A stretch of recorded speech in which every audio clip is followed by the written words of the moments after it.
માનનીય મુખ્યમંત્રી ગુજરાત રાજ્ય શ્રી ભૂપેન્દ્રભાઈ પટેલ આપણે ધ્યાનમાં રાખીને આપણે સંબોધીને હું આ વાત કરી રહ્યો છું. હું અત્યારે મારા પોતાના ખેતરમાં ગાંધીનગર, જેમાં પાછળ તલ સૂકવેલા છે, અહીં મગ, અડદ વગેરે વગેરે, મારી ગાયો માટે રાખેલું ઘાસ જે ભીનું થઈ ગયું છે વરસાદથી, એ પણ પાછળ સૂકેલું દેખાય છે. આ તો એક નમૂનો છે, પણ આખા ગુજરાતમાં જ્યારે અનરાધાર વરસાદ વરસ્યો હોય કલ્પના બહારનો, ખેડૂતોએ ખૂબ મહેનત કરીને, કાળી મજૂરી કરીને, પરસેવાના પૈસાથી જે કંઈ બનાવ્યું હોય, વાવ્યું હોય, અને જ્યારે એને તૈયાર કરીને ખેતરમાં લેવાની તૈયારી હોય, મોંમાં આવેલો કોળિયો જ્યારે ઝૂંટવી જતો હોય, એનો ખરાબમાં ખરાબ દાખલો અત્યારે ગુજરાતમાં જોવા મળી રહ્યો છે. જે ખેડૂતે મગફળી વાવી હોય, કપાસ હોય, બીજું ત્રીજું તલ, કઠોળ વગેરે વગેરે ખતમ થઈ ગયું છે. આમાં સર્વેનો સવાલ આવતો જ નથી.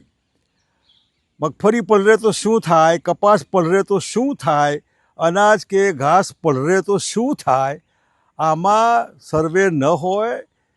એ ખેડૂતની જિંદગી ખતમ થઈ ગઈ. એના 12 મહિનાની મહેનત જે આમાં અપેક્ષા રાખી હોય કે હું કંઈ પાકશે અને મારા બાળકો માટે અભ્યાસ હોય, આ ઘર માટે આ દીકરીના હાથ પીળા કરવાનો વગેરે વગેરે, એની આશા ઉપર પાણી ફરી વળ્યું. કુદરતે માવઠુંના માધ્યમથી એની આશાઓ ઉપર પાણી ફેરવી વાળ્યું.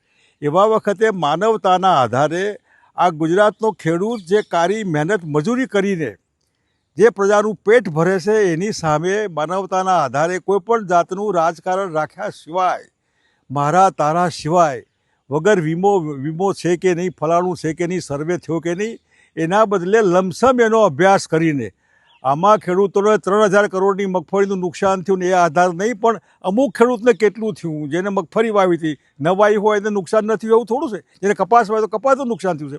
એવા ઠેકાણે તમે લમસમ કરીને એ ખેડૂતોને જે ધ્યાનમાં રાખીને એની ઈચ્છા પ્રમાણે નવું ધિરાણ કરો.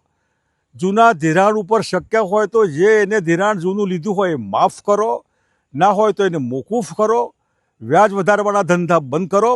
અને જે ગુજરાત વિકસિત રાજ્ય કહીએ છીએ આપણે, કરોડો રૂપિયાની જાહેરાતો જે હું જોઈ રહ્યો છું વાહવાહીની, જેને હું તાયફા કહું તો ચાલે, કેવડિયામાં ઊંટ લઈ જઈને જે નચાવવાનું વગેરે વગેરે હોય, તો કોઈ પણ માણસને એવું થાય કે આ ગરીબ ખેડૂત મારો મરી રહ્યો છે ને હું આ તાયફા કરી રહ્યો છું.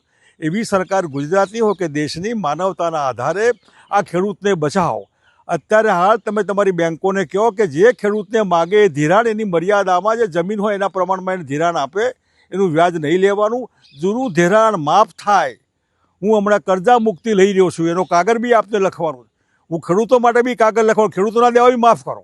ગુજરાતમાં શંકરસિંહ વાઘેલા જે સરકારમાં હતા એને 72,000 કરોડ રૂપિયાના દેશના ખેડૂતોના લેણા માફ કર્યા હતા.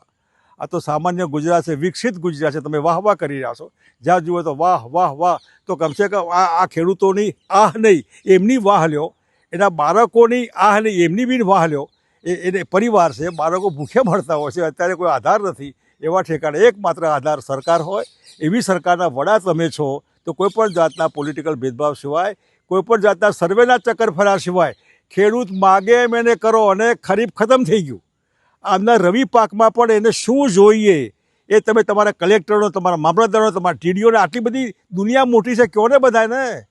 શેના માટે MP MLA બૂટ મોજા પહેરીને ત્યાં જવું છે ફોટા પડાવવા માટે? આમાં ક્યાં મત લેવાના છે? અને એટલા માટે તમે પૂરી સૂચના આપો. તંત્ર માનવતાના આધારે ખેડૂતની સામે લાગણી રાખીને તાત્કાલિક રીતે જોઈએ એટલું ધિરાણ આપે. જૂનું ધિરાણ જવા દે, માફ કરે. નવા ધિરાણ માટે જે કંઈ યોજના હોય એમાં તાત્કાલિક કરીને આ સર્વે વગેરે વગેરે જ્યારે થયા ત્યારે ખરું, પણ હાલ તો એને હાશ આપો. હું ઈચ્છુક તમે હાશ આપશો.